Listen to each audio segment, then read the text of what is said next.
Siapa pemenang perang 12 hari antara Israel dengan Iran? Sangat sulit menentukan siapa pemenang perang 12 hari Israel-Iran. Keduanya saling klaim memenangkan pertempuran. Jika dianalisa dengan hati-hati, tidak ada pemenang.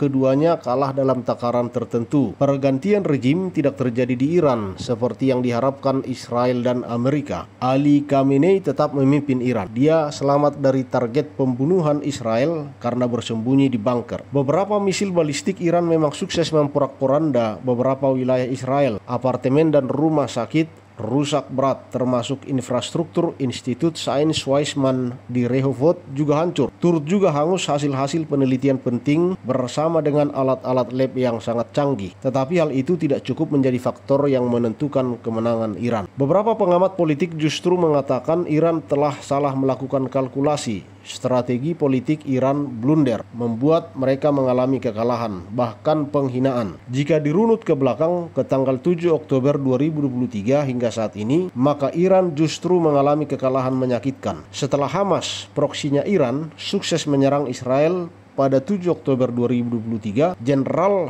Hossein Salami, komandan IRGC, dengan sesumbar berkata, "Kita sudah berada di trek penaklukan besar. Kita sepenuhnya mengatasi musuh." Peristiwa 7 Oktober itu mengakibatkan 1.200 warga sipil Israel tewas. Lebih 200 orang disandra dan ditawan. Peristiwa itu sangat memukul Benjamin Netanyahu, Perdana Menteri Israel. Tetapi tidak lama setelah itu, Israel lewat PM Benjamin Netanyahu membalikkan keadaan. Hezbollah, sekutu Iran di Lebanon, diserang dengan taktik khusus dan dilumpuhkan. Pemimpin tertingginya Hassan Nasrallah akhirnya tewas dibunuh. Gelombang bom Pager mengakhiri hidup para petingginya. Hezbollah dibombardir dari udara. Pasukan kecil dikirim dari darat ke selatan Lebanon. Hamas, sekutu Iran di Gaza, juga perlahan-lahan dihabisi. Yahya Sinwar dibunuh. Dan Jenderal Iran Salami pun dibunuh lewat serangan udara Israel. Sel-sel proksinya Iran sebagai aksis perlawanan yang ada di Syria, Yaman, Irak, dan Lebanon juga diserang oleh Israel. Aksis of resistensi ini dibangun selama 2 dekade oleh Iran melalui komandan IRGC-nya bernama Mayor Jenderal Qasem Soleimani, mengalami kekalahan signifikan.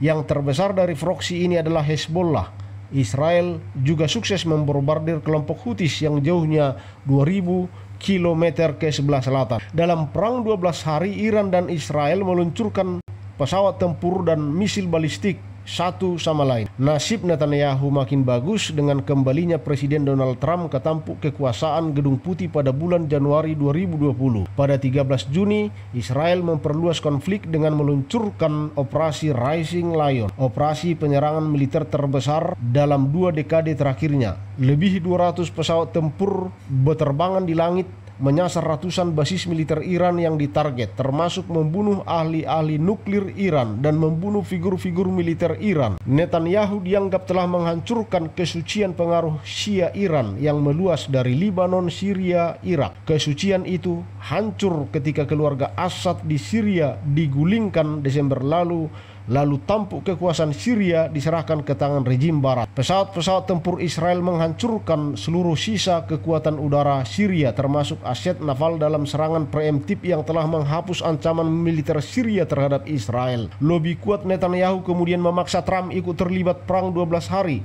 Amerika akhirnya terlibat perang membantu Israel secara langsung, membombardir fasilitas-fasilitas nuklir Iran di Fordo, Isfahan, dan Natanz di akhir perang Juni 2025, dan di awal gencatan senjata Iran akhirnya berdiri sendiri dan rawan. Fasilitas pengayaan nuklirnya jadi reruntuhan asap, militer proksinya pun hancur.